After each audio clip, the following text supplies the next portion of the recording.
Bismillahirrahmanirrahim. Assalamualaikum warahmatullahi wabarakatuh. Salam sejahtera, salam keluarga Malaysia, salam I Got Perfect dan salam dari pemuda yang cinta akan kemajuan negara.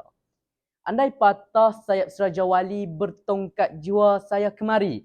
Begitulah jua saya berdiri bukan hendak mencari sang pemujuk hati, tetapi ingin membawa anda semua menyelusuri, mendalami dan memahami mauduk bicara saya yang berbunyi membaca wahana pengetahuan.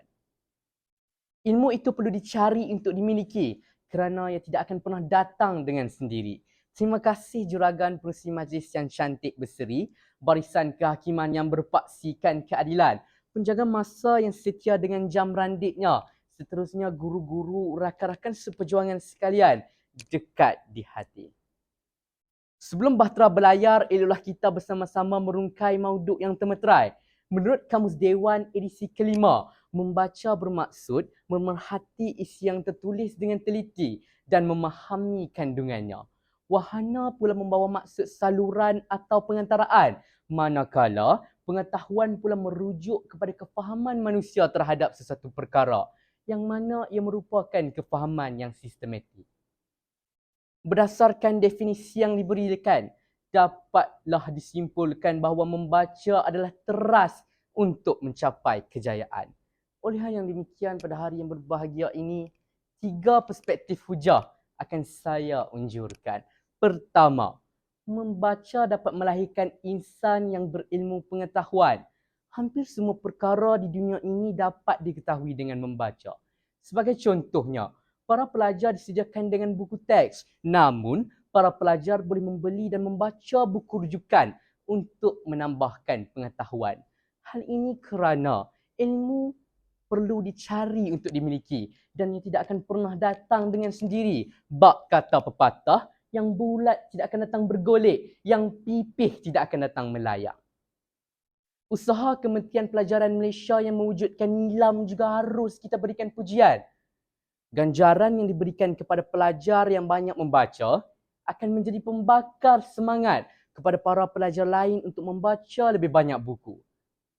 Hal ini dibuktikan oleh profil membaca rakyat Malaysia. Pada tahun 2002 dan 2003, sekitar 2 buah buku sahaja dibaca oleh rakyat Malaysia dalam masa setahun. Namun menjelang tahun 2012 dan 2013, ianya meningkat kepada 12 buah buku. Ianya semakin meningkat daripada hari ke hari, tahun ke tahun, dan hal ini menunjukkan bahawa minda manusia beredar seiring berjalannya waktu. Sidang Dewan yang dikasihi sekalian, hujah yang seterusnya ialah membaca dapat memacu negara ke arah lebih maju. Merujuk kepada hujah saya yang pertama, setelah lahirnya insan yang berilmu pengetahuan, mereka akan menyumbang dalam memacu negara ke arah lebih maju. Memetik kata-kata mantan Perdana Menteri Malaysia yang keempat, Tun Dr. Mahathir Mohamad, beliau berkata negara yang berjaya memiliki generasi berilmu tinggi. Untuk merealisasikan kata-kata hikmah itu, supaya ianya tidak tinggal menjadi angan-angan mat jenin, rakyat perlulah banyak membaca supaya ia menjadi wadah dan wahana kepada kemajuan negara. Negara yang maju akan disegani dan berdiri setaraf dengan negara maju yang lain. Bak kata pepatah, duduk sama rendah, berdiri sama tinggi. Sidang Dewan yang dihormati sekalian, hujah yang terakhir yang akan saya selitkan pada hari ini ialah membaca diwajibkan ke atas semua insan. Kita sedar, ilmu manusia cuma setitis berbanding dengan ilmu Tuhan yang bagaikan lautan yang tidak bertepian. Namun disebabkan oleh kepentingan ilmu itu sendiri, manusia masih memburunya. Semua manusia wajib mempunyai ilmu, daripada sultan hingga ke menteri, daripada menteri hingga ke rakyat sehinggalah hamba nestapa. Semua bangsa berhak mempunyai ilmu. Bangsa yang berilmu ini nanti akan membangkitkan Malaysia yang kita sayangi ini, tak kala negara yang kita sayangi ini sudah tenat.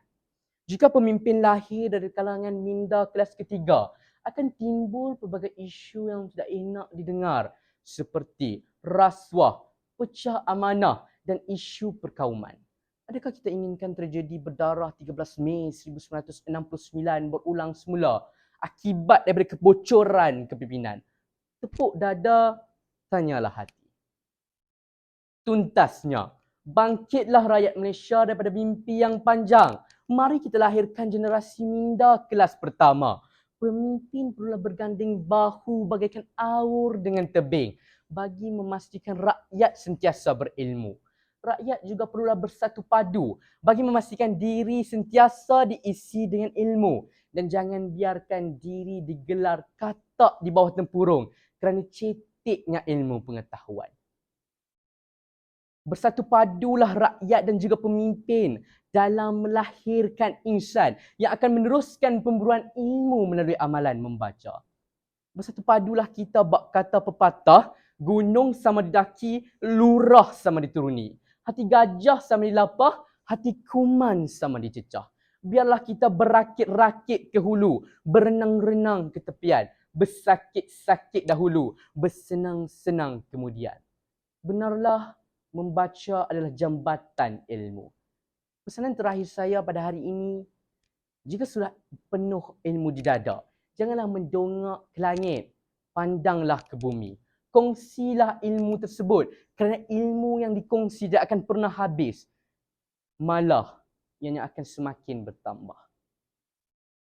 Akhir kalam, tanamkan tekad, pelihara semangat, biarlah jangan menyerah.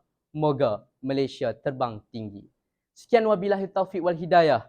Wassalamualaikum warahmatullahi wabarakatuh. Apabila tu berbisi, minta permisi.